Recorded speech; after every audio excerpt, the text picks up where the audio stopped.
Okay, so speaking of fake attacks, BuzzFeed is telling readers to beware of false claims of attacks at Black Panther screenings. So this was from 2 weeks ago. Trolls on Twitter are trying to stoke outrage by making false claims of racially motivated assaults at screenings of Black Panther. So here's what one tweet said. I was brutally attacked by some black thugs at the Black Panther premiere because they said whites weren't allowed to watch this movie. Some trolls are using images of battered women to make their false claims.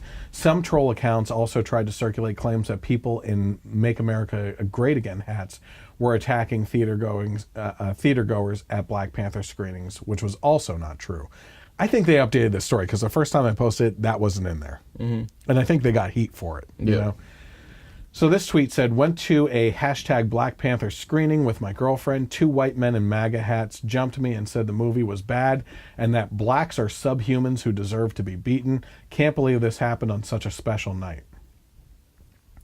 Yeah, special night. We'll go over that. But here's what I said in the original post, right, on the Facebook page. Where was BuzzFeed with all the attacks that turned out to be false last year?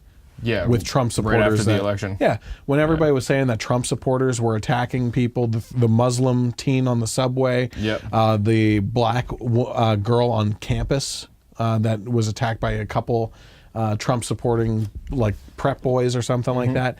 They were all proven false. We've talked before about my friend who posted them, and I privately sent her a message saying that they were proven false. You should update the story. They refused to do it because, again, the agenda is greater than the truth fit the narrative. to them. And where's BuzzFeed on those? They were guilty of putting out those stories at the time. They never updated them. You know? So this kind of stuff just really pisses me off. They were too busy making some stupid day in the life of a porn star video or whatever.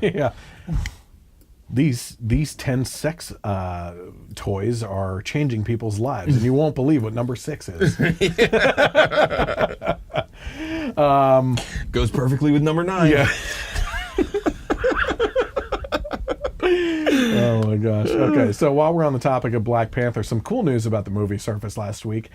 Actors in the record-breaking Hollywood blockbuster are crediting their Christian faith for guiding them. Letitia Wright? Letitia. Yeah. One of those. Yeah. I'm a big fan. Yeah, she was one of my favorite parts of the movie, which we'll get to in the review. Yeah, plays a major role in the movie as Shuri, the younger sister of T'Challa, who is the Black Panther, played by Chadwick Boseman. Wright explained how acting became an idol in her life, leading her to seek God for happiness and security instead. She told ITV's Good Morning Show, I was going through a very difficult time in my life, and I just needed to take a break from acting because I realized I was idolizing it. So I came off it, and I went on a journey to discover God and my relationship with God, and I became a Christian. It really just gave me so much love and light within myself. I felt secure, and I felt like I didn't need validation from anyone else or from getting a part. My happiness wasn't dependent on that. It was dependent on my relationship with God. That's like a relationship is a two-way thing. Is she crazy? Joy Behar would say she's crazy. Totally crazy. Yep. I'm centered in who I am, and I'm really grateful. I'm not perfect, especially as a Christian. You're not perfect, but you're walking every day and trying to just stay connected. And yeah, it's helped me a lot, so I'm really grateful. So that was really cool. As we will talk more in the podcast. Plus, she's gorgeous. Yep. Just saying. She plays a 16-year-old in the movie, but she's 24 or something like that. So it's fine for you to say that. Okay. You got to pass. I thought she was really pretty, but she. As comic book nerds and everything, she's smarter than everyone on Earth, basically, including Tony Stark. And I'm sure we'll talk about it in the review, but one of the things people are really looking forward to is if she might pop in Avengers Infinity War, and if she would have a scene with Tony Stark.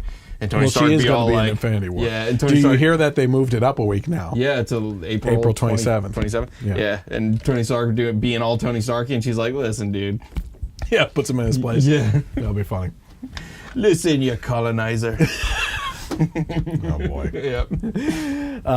Sophie Aluka, that's what I'm going with, who plays Shaman in the movie, told OK Africa that being on the set was sometimes similar to a religious experience, according to FaithWire. It felt very familiar and like home. We had early call times, but I didn't even feel the long set hours because it was such a good time.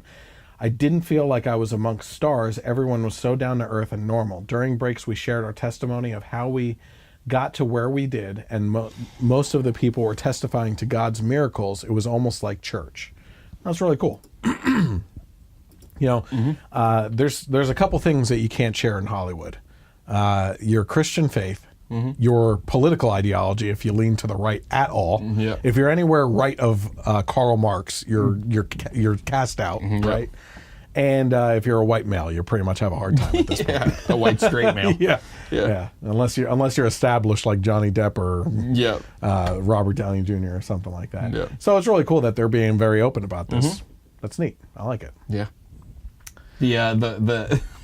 The left are having a really hard time jumping on him for it because, like, oh man, are we going to criticize the African American females? Oh man, Black Panther was the best movie of all time according to Rotten Tomatoes because we can't criticize a black film at all. Set in Africa, can't do it. Well, we're going to tonight.